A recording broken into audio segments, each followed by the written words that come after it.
Oke, Bang Tamil, mungkin ngelihat kisruh donasi Agus dan Teh Novi. Seperti apa nih menurut Abang dari sudut pandang hukum? Ya jadi gini, kalau saya lihat ya yang berseliweran di ruang publik ini banyak pihak-pihak yang kemudian melihat ini dari sisi sosial. Lalu kemudian menyatakan, mengambil kesimpulan bahwa Novi benar atau Novi salah, Agus benar, Agus salah. Nah kita harus pisahkan ini dari sudut pandang hukum. Nah kalau dari sudut pandang hukum, saya katakan di awal itu begini.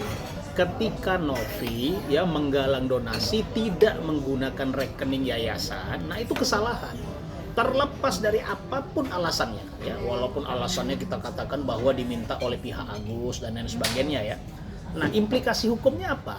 Implikasi hukumnya ketika menggunakan rekening Agus, maka Novi kehilangan hak untuk keberatan atas penggunaan uang itu.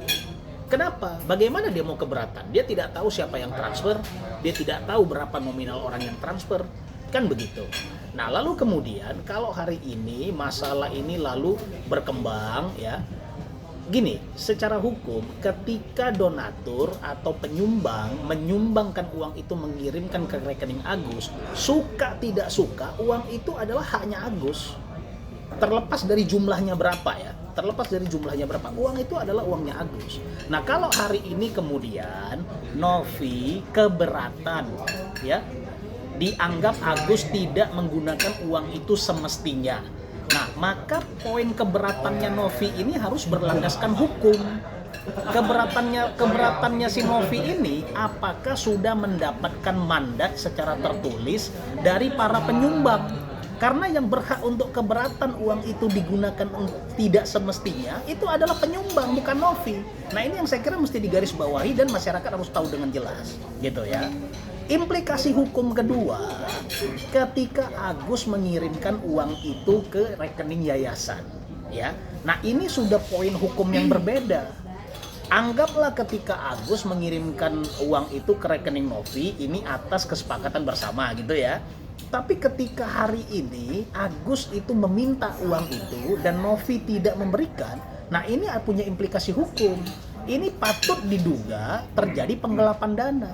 Nah dananya siapa? Ini kan menjadi pertanyaan di publik, dananya siapa? Ya kalau dalam konteks itu dananya Agus. Kenapa? Karena uang itu berasal dari rekening Agus. Persoalan bahwa uang itu berasal dari para penyumbang-penyumbang lain, itu hal yang berbeda.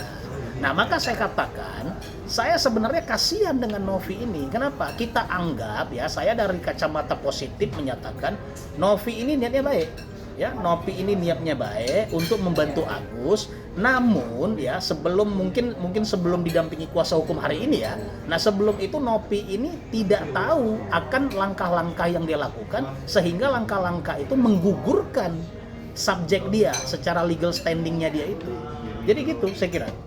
Oke. Untuk yayasan sendiri nih, Bang Tamil, ini kan nggak menggunakan rekening yayasan, mungkin tapi ada secara hukum ada standarnya nggak sih yayasan yang seperti apa gitu yang boleh menampung uang donasi? Nah gini ya, secara undang-undang ya, yayasan itu diperbolehkan untuk kemudian melakukan penggalangan dana sesuai dengan skup dari yayasan itu, apakah sosial, apakah budaya, apakah pendidikan dan lain sebagainya. Nah tapi ada hal-hal atau rambu-rambu yang harus diingat. Secara undang-undang, ketika melakukan penggalangan dana dalam skup nasional seperti yang dilakukan Novi dengan media sosial dan lain sebagainya, itu harus mendapatkan izin dari Kementerian Sosial. Nah pertanyaan lagi, apakah sebelum melakukan penggalangan dana Novi sudah mendapatkan izin tersebut? Ini kan menjadi pertanyaan kita. Kenapa ini menjadi pertanyaan? Karena hal ini sudah masuk ke ranah hukum, ya kan? Dan yang perlu juga masyarakat tahu, dan ini juga menjadi tanda tanya saya, yayasan atas penggalangan dana atau penggalangan donasi yang dilakukan itu berhak sampai 10%. Nah, berhak sampai 10% atas jumlah total sumbangan yang didapat. Nah, kalau kemudian melihat hiruk pikuk seperti ini, jangan-jangan publik menilai ada yang tidak clear terhadap 10% itu tadi. Nah, ini kan menjadi tanda tanya yang kemudian kira-kira membuat kedua belah pihak ini seperti ada hal-hal yang disembunyikan di ruang publik, ya kan? Nah, ini yang saya kira perlu menjadi perhatian kita semua. Oke, Bang, tapi boleh dielaborasi lebih dalam yang tadi masih abang sebut juga yang janggalnya itu artinya di pajak dari yang 10% tadi kah? 10% ini kan dari total donasi dari rekening Agus dan yayasan, atau Agus saja atau yayasan aja, atau gimana Bang? Kalau kita bicara 10% yang wajib atau yang berhak, bukan wajib ya, yang berhak didapatkan oleh yayasan, dalam undang-undang itu tertulis gini, karena dalam penggalangan dana itu tentu ada biaya. Ya kan? Nah, biaya-biaya itu bisa digantikan maksimal 10% dari total donasi yang didapat. Nah, sekarang memang yang namanya yang namanya uang sumbangan itu tidak terkena pajak secara hukum kita.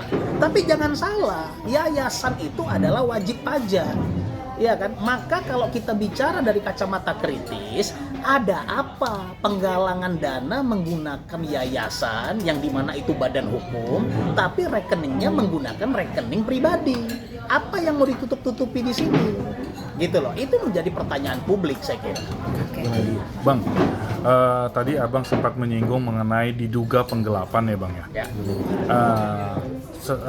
Penggelapan. Cuman untuk saat ini waktu itu sempat istri Agus datang ke yayasan atau ke panti itu meminta atau klaim uang yang sudah dipakai untuk berobat dan itu sudah diganti Bang.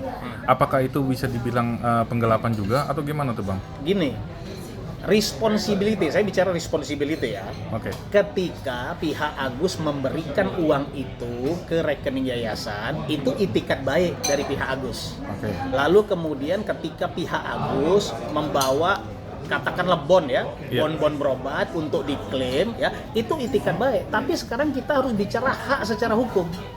Suka tidak suka, mau tidak mau, hak secara hukum, hak uang itu adalah haknya Agus. Karena balik seperti yang saya katakan tadi, para donatur mengirimkan uang itu ke rekeningnya Agus. Lalu bagaimana menggugurkan hak itu? Kan begitu pertanyaan yang hari ini ramai di ruang publik. Yeah. Masing-masing para donatur itu berikan kuasa kepada yayasannya Nopi untuk agar Nopi bisa menarik uang itu. Nah, pertanyaan hari ini, Nopi sudah mengambil uang itu, atau katakanlah Nopi hari ini menampung uang itu dari rekeningnya Agus, apakah Nopi memiliki kuasa dari persen per persen para donatur? Nah, kalau tidak, maka ini menjadi celah hukum. Apa hak Nopi untuk menampung uang itu?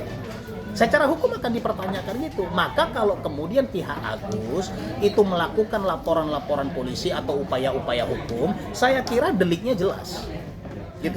Oke, kalau yang diperbincangkan netizen ini kan penggunaannya yang tidak sesuai ya, penggunaan dari Pak Agus sendiri. Nah, soal uang itu. Tapi sebenarnya di soal peruntukannya ini tuh Pak Agus bisa dikenain hukum nggak sih Bang? Nah, itu pertanyaan menarik. Gini, ada kita dengar ya banyak yang bicara tentang penyelewengan dana donasi. Penyelewengan dana donasi itu ketika menggunakan nama Agus, uangnya nggak diberikan ke Agus, itu penyelewengan dana donasi namanya. Nah, kalau sekarang uangnya ada pada Agus, dari uang itu tetap digunakan untuk berobat, lalu dari uang itu juga digunakan untuk hal yang lain-lain, penyelewengannya di mana? Konteksnya jelas saya kira ya. Jadi gini, ini diributkan karena jumlah uangnya dianggap, saya garis bawahi ya, jumlah uangnya dianggap berbagai pihak itu melebihi biaya perobatan Agus. Menjadi pertanyaan, kalau jumlah donasinya kurang dari biaya pengobatan Agus, lalu siapa yang bertanggung jawab terhadap kurangnya itu? Nah ya, jadi saya kira sangat tidak beralasan menganggap bahwa uang itu terlalu banyak ada pada Agus sementara Agus hanya menggunakan BPJS. Saya kira ini statement yang saya kira tidak berlandasan gitu ya. Jadi kalau kita bicara secara hukum, jelas uang itu ketika ada pada Agus itu haknya Agus. Dan uang itu digunakan untuk untuk perobatan, sisanya digunakan hal yang lain. Saya kira delik penyelewengan dana donasinya gugur. Artinya nggak ada. Kalaupun kemudian mau dikejar ke arah sana, kembali yang mempunyai hak untuk mengejar hal itu adalah pemberi donasinya, bukan pihak Yayasan Novi. Maka itu tadi saya katakan, ketika Novi melakukan penggalangan dana tidak menggunakan rekening atas nama yayasan, di situ gugur hak dari yayasan untuk keberatan terhadap hal ini. Nah, kalau dari pihak Pak Agus sendiri kan akhirnya mentransfer balik gitu ya ke yayasan gitu. Ya. Kalau dari Pak Agus ini merasa dipaksa dan akhirnya pihak Agus merasa itu ditarik sama Teknovi, tapi Teknovi sendiri juga merasa kayak, oh Pak Agus tiba-tiba ngasih kok dengan sukarela beliau gitu. Nah, menurut Abang ini jadinya gimana Bang? Maksudnya masih ada unsur hukumnya nggak Bang? Karena uangnya juga sudah ada di yayasan lagi gitu. Iya, gini, saya kira kita tidak tahu ya apa kemudian dialog antara mereka, kesepakatan di antara mereka sehingga uang itu secara serta-merta beralih atau berpindah dari rekening Agus ke rekening Novi. Tapi kalau kita melihat dari kemudian sektor perpindahannya itu, yang pertama, ini jelas itikat baik daripada Agus karena dia mau memindahkan uang dari rekeningnya ke rekening yayasan, ya. Poin yang kedua, ketika Agus hari ini keberatan, ya, saya nggak tahu apakah dia keberatan atau tidak, tapi kalau kemudian Agus kemudian menjadi keberatan, uang itu ada di rekening yayasan, maka yayasan harus mengembalikan. Ketika yayasan tidak mengembalikan setelah Agus keberatan, di situ masuk delik penggelapan. Gitu. Kalau untuk ketika nanti Pak Agus berobat dan meminta atau pengen pakai uang itu lagi yang sedang ada yayasan, itu sebenarnya masih berhak berarti ya kan Pak Agus? Sangat berhak karena kita bicara hak absolut dari uang itu adalah miliknya Pak Agus, miliknya pihak Agus gitu kan. Ketika uang itu diposisikan di rekening yayasan, kembali lagi ini itikat baik dari Agus. Kalau bicara hak, uang itu mutlak adalah haknya Agus. Nah, kenapa tadi bisa masuk unsur penggelapan? Karena penampungan dana oleh yayasan ini nggak punya hak. Ya kan? Dia bisa berhak ketika dia mendapatkan kuasa tertulis dari person per person orang yang menyumbang. Nah, kalau dia bisa membuktikan itu, maka clear. Saya kira gitu. Oke. Nah, Bang, ini kan menjadi panjang ya karena pada akhirnya gitu ya dari yang dianggap netizen pihak ketiga yaitu Bang Densu, terus berseteru dengan salah satu pengacara Pak Agus ini. Menurut Abang gimana Bang dengan perseteruan mereka gitu yang bisa dibilang sejauh ini menurut Abang?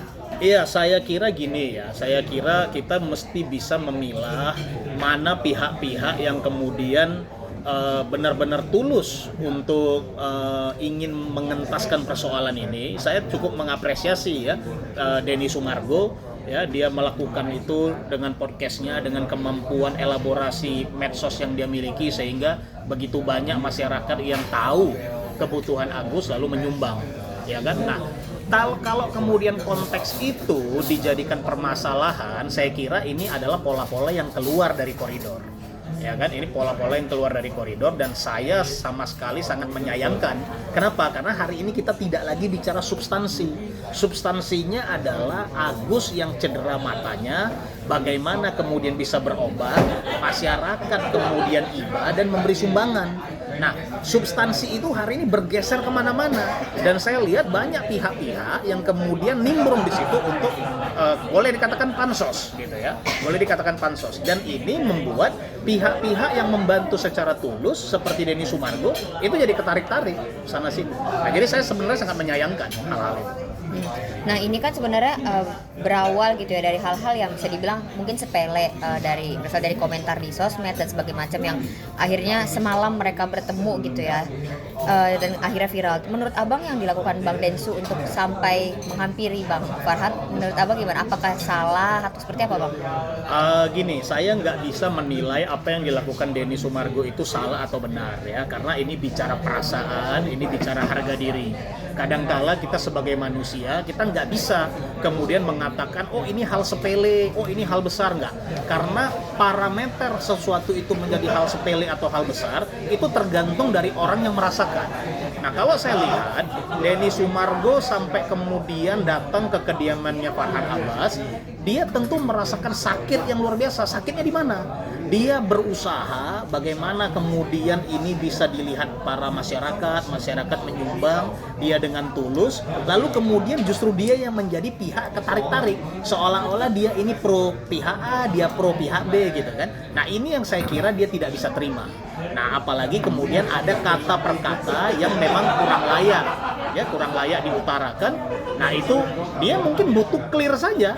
Ya kan, sebagai seorang manusia, public figure, terlepas dari itu sebagai seorang laki-laki ya, laki-laki dengan laki-laki, dia mungkin butuh clear. Dan pertemuan semalam saya kira sudah meng-clearkan itu. Nah, kalau setelah itu masih ada kemudian cywar di ruang publik, Saya juga menyayangkan itu. Saya kira begitu.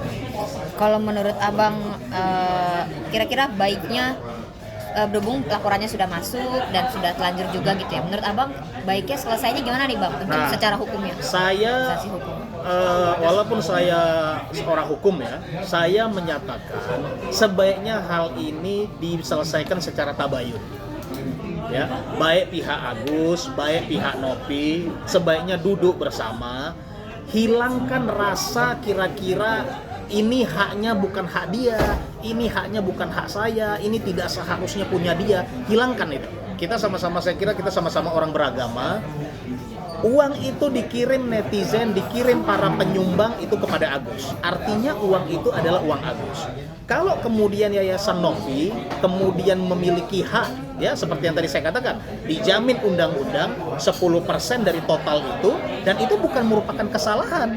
Jangan kemudian nanti begitu memang uang itu diberikan kepada yayasan, lalu yayasan ini juga di black campaign, yayasan ini dibully. Nah itu juga saya nggak terima gitu ya. Kenapa? Karena itu memang hak. Nopi kesana kemari, yayasannya juga pasti butuh, yayasannya juga perlu operasional, kan gitu ya. Maka saya kira duduk bersama, bicarakan baik-baik ya, semua upaya-upaya hukum hentikan, dan biarkan uang itu digunakan. Karena begini, Agus ini bukan anak kecil gitu ya. Agus ini adalah orang dewasa yang dia tentu tahu mana yang baik dan mana yang buruk. Kalau kemudian dia menggunakan uang itu tidak sesuai, ya maka biarkan mudaratnya kepada dia. Tapi kalau dia menggunakan uang itu sesuai, lalu matanya bisa kembali normal, tentu kan itu keinginan kita semua. Bagaimana Agus bisa berobat dengan baik, kan gitu kan? Saya kira demikian. Ini hanya tinggal bagaimana masing-masing bisa menurunkan egonya, masing-masing bisa mengurangkan dongkolnya dan duduk bersama. Saya kira begitu.